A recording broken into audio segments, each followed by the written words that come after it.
Hello friends, मेरा नाम है जबरीश लीलावत और आप सबका एक बार फिर से स्वागत है मेरे चैनल पर। और आज की जो हमारा टॉपिक है वो है संस्कृत के अंदर संधि।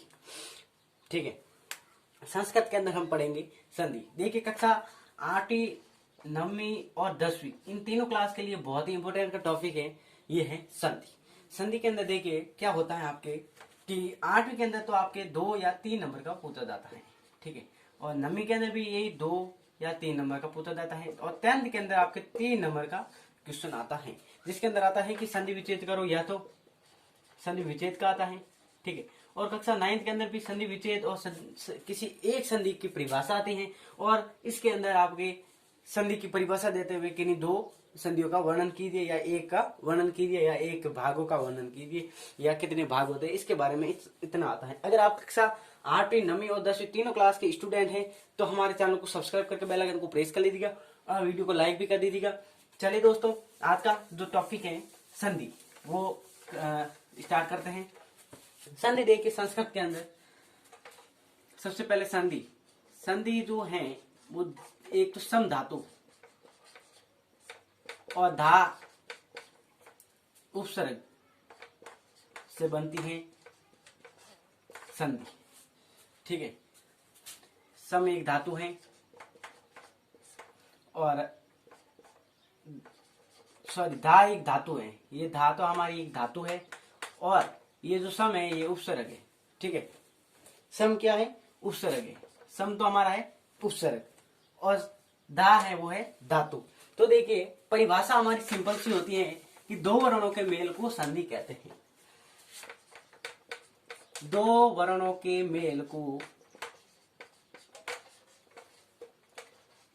को संधि कहते हैं। ये हमारी छोटी सी परिभाषा है कि 2 वर्णों के मेल को संधि कहते हैं। 2 वर्ण का मतलब होता है जैसे हम अ ले लेते हैं और इस अ के साथ एक और वर्ण जोड़ देते हैं अ, तो इस दोनों को मिलाते हैं तो आ हो जाता है। अर्थात कहने का मतलब ये है 2 वर्ण, हमारे पास एक वर्ण ये हो गया और इस एक वर्ण ये हो गए, तब इन दोनों को जोड़ते हैं तो हमारा आंसर आता है वो आता है आ। यानी अ प्लस अ करते हैं तो आ होता है। ये है हमारी सिंपल सी परिभाषा।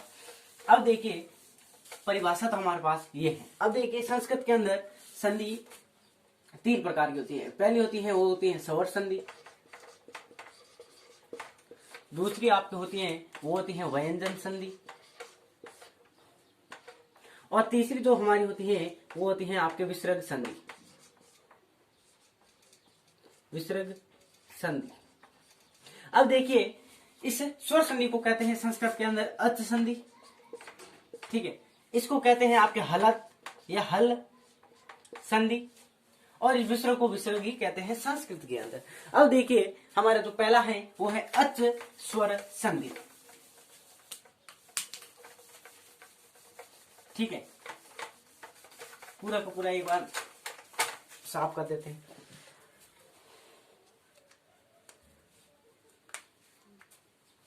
अब देखिए, पहली संधि है वो है स्वर यानी अच संधि।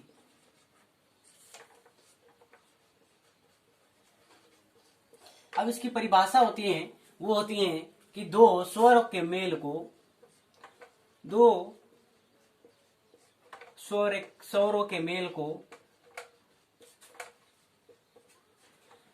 मिलाने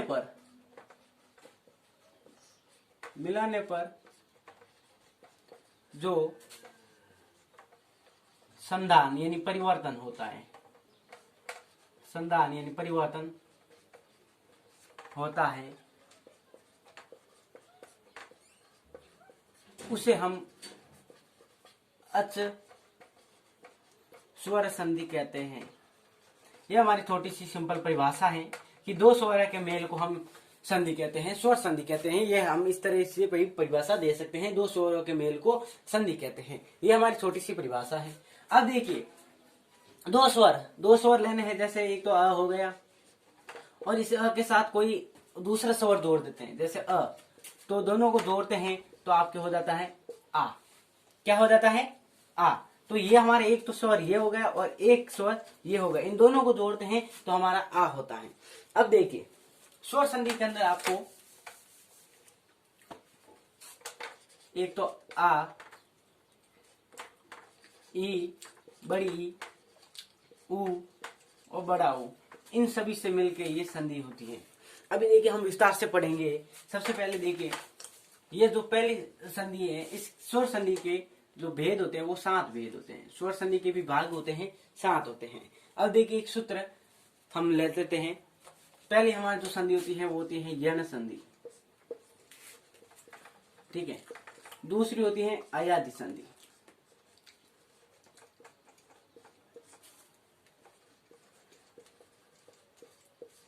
तीसरी होती है गुण संधि, गुण स्वर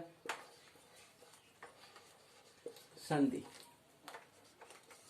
चौथी होती है वो होती है सवर्ण दीर्घ संधि, ठीक है।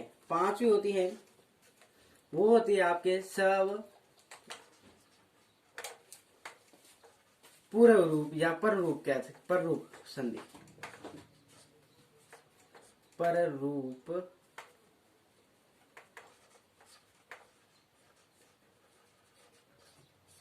संधि। छठी होती है वो होती है आपके वृद्धि संधि। और सातवीं जो होती है वो होती है पूर्व रूप संधि, ठीक है। आप इस तरह से भी लिख सकते हैं, या एक सूत्र होता है यह आ स्व प स्व प, ये सूत्र लिखो तो कोई आवश्यकता नहीं है, लेकिन ये आपके भाग होते हैं। यण संधि, अयादि स्वर संधि, गुण स्वर संधि, सवर्ण दीर्घ संधि, पर रूप संधि, वृद्धि संधि और पूर्व रूप संधि। अब देखिए हम इस आज के लिए इतना ही पढ़ेंगे। आगे वाले आने वाली वीडियो में हम इन सभी की परिभाषा पढ़ेंगे, इनके उदाहरण पढ़ेंगे, इन संधि विच्छेद कैसे होती है वो पढ़ेंगे। वीडियो को लाइक कर दीजिएगा, शेयर कर दीजिएगा और हमारे चैनल को सब्सक्राइब कर दीजिएगा। जय हिंद, जय भारत, वंदे मातरम।